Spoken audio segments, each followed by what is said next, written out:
Welcome back to All About Food. If you're new here, hello, I'm Christie. For today's week video, kinaya ko yung Panlasang Pinoy, niluto ko yung Pancit Canton na may hipon, pero dahil may allergy ako, kaya chicken na lang sa akin. We need 1 medium red onion, sliced thinly, 1 whole head minced garlic, 1 medium carrot, cut into sticks or julienne cut, 1 celery stalk, stem cut into sticks or julienne cut, half head medium cabbage, shredded, 4 tablespoons soy sauce, 5 tablespoons oyster sauce, 1 knorr cube chicken or shrimp, dash of salt,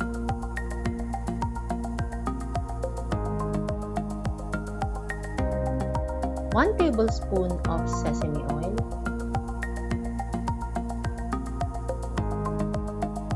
a dash of white pepper,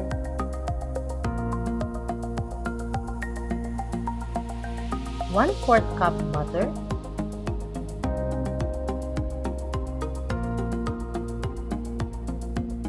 three eggs or more if you love to put more on top, 6 pieces of shrimp. I use what is available in the market, 6 strips of chicken fillet because I have an allergy to shrimp, 500 grams Pancit Canton,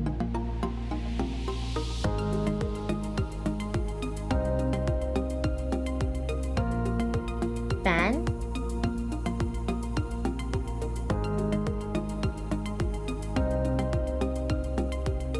turner, tongs,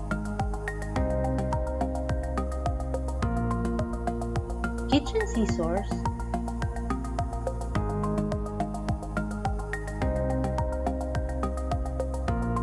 measuring spoon,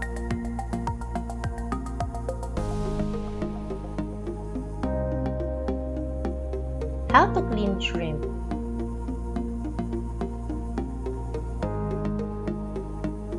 Cut all the antenna and cut all the tiny claws and legs.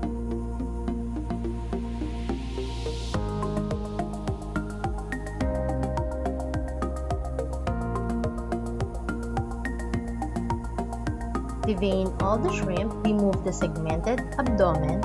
It is just after the line mark on the back of the shrimp. You can use a scissors or a knife.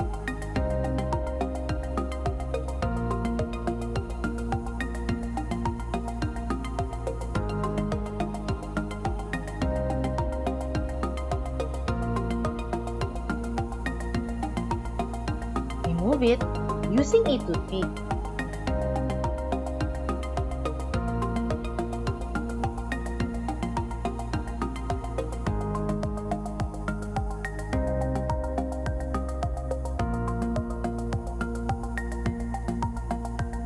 And clean the rest of the shrimp.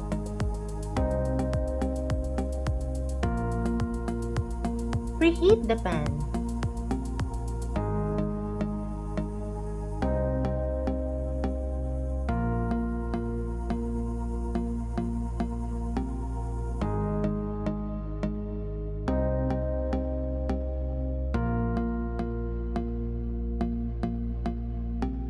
Add the butter and let all the small bubbles subside a little bit.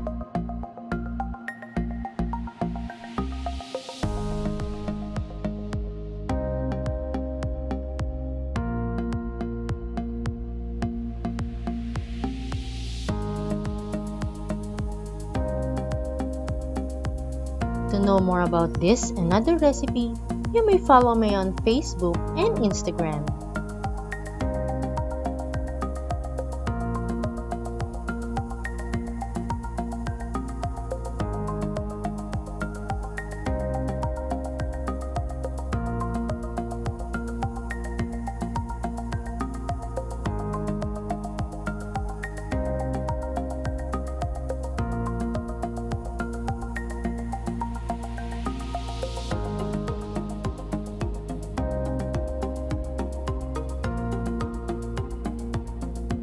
Then add the minced garlic, Saute for 5 minutes or until golden brown.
Then add the chicken,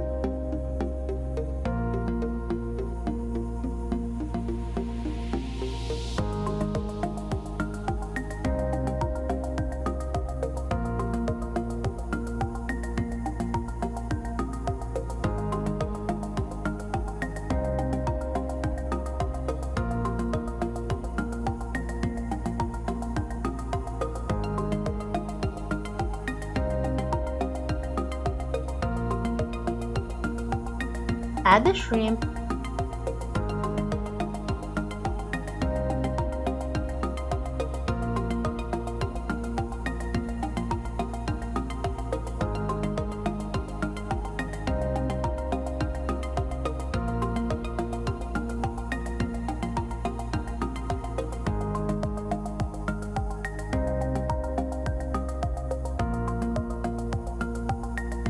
add salt and pepper,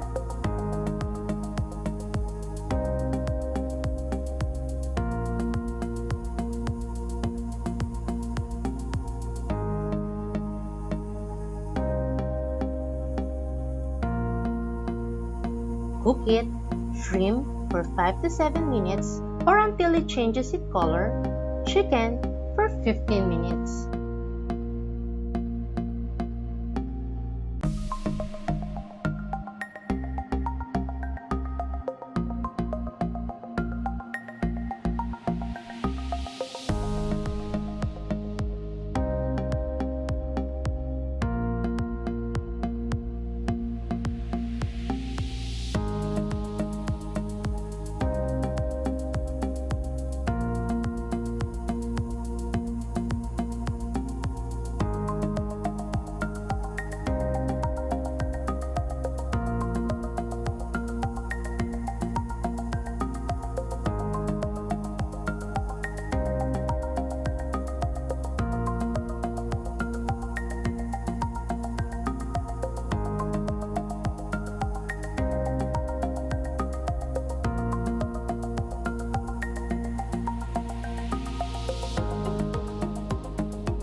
To know more about this and other recipe, you may follow me on Facebook and Instagram.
After this, remove the cooked shrimp and chicken from the pan.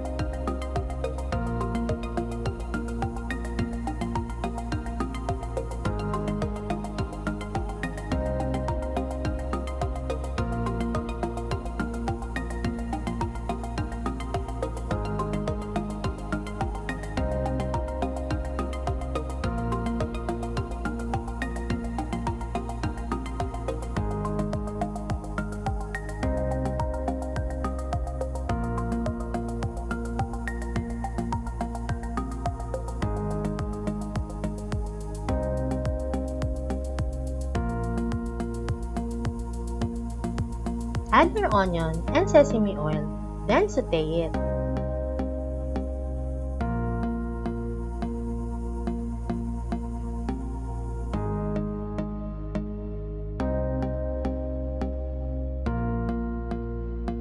Add 500 ml water.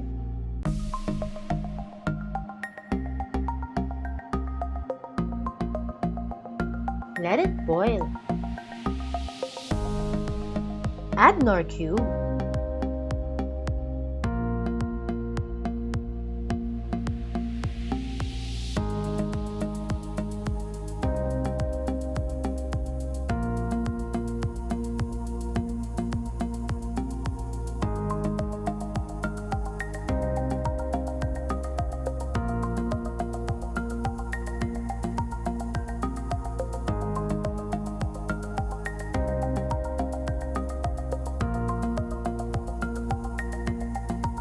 Add 1 medium carrot, cut into sticks, or julienne cut.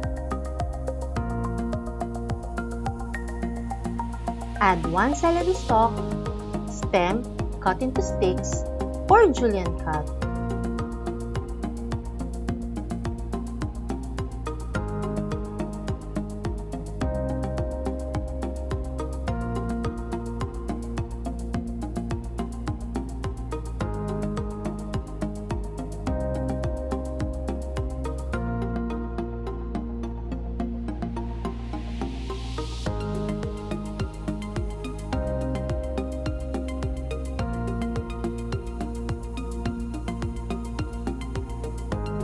Add 5 tablespoons oyster sauce.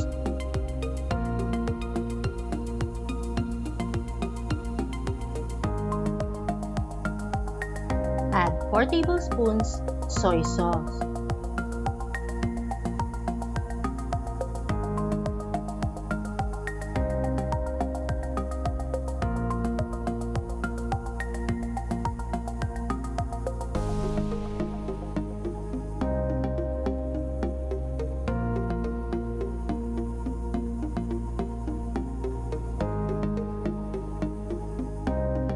Let it simmer.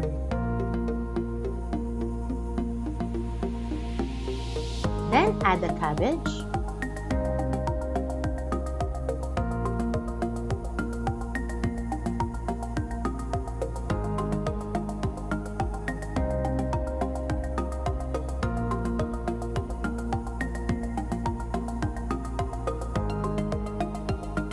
add celery leaves,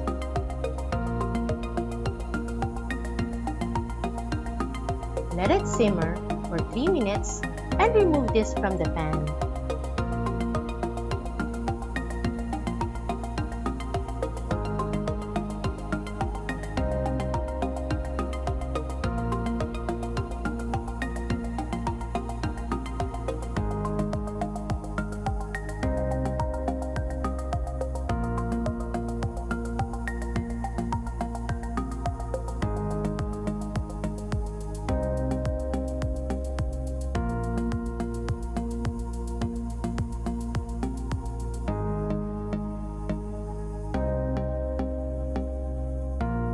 Set this aside.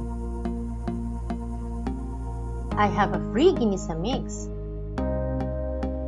Add boiling water to your canton noodles. This is completely optional. You have your own ways of preparing your Pancit Canton. Then put the strained canton noodles in the pan.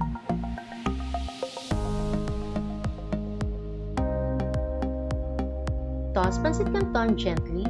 You can use tongs or turner. Let it simmer until the sauce from the pan is completely covered the Pancit Canton.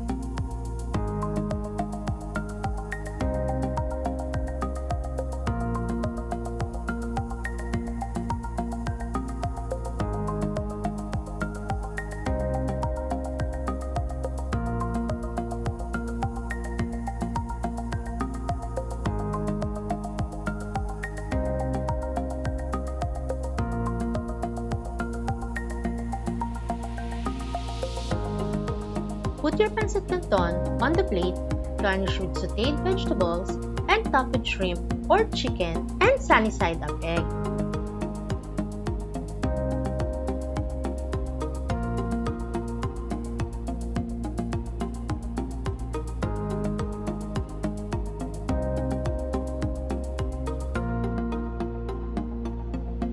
Enjoy your Pancit Canton with shrimp or chicken, topped with sunny side up egg.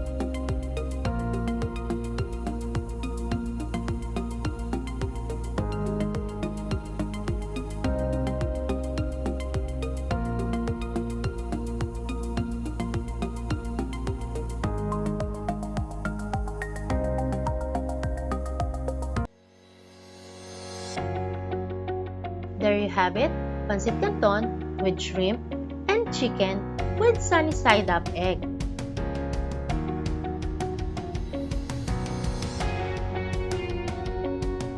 If you are looking for food delivery service here in Rizal, please visit My Jumbo Food Services. The link is in the description down below. Thank you very much to all my subscribers. If you like this video, please give it a thumbs up. Please consider subscribing to my channel if you're new here. Hit the notification bell so you'll be notified every time I post a new video. Have a great day! Thank you for watching. Thank you, Panlasang Pinoy.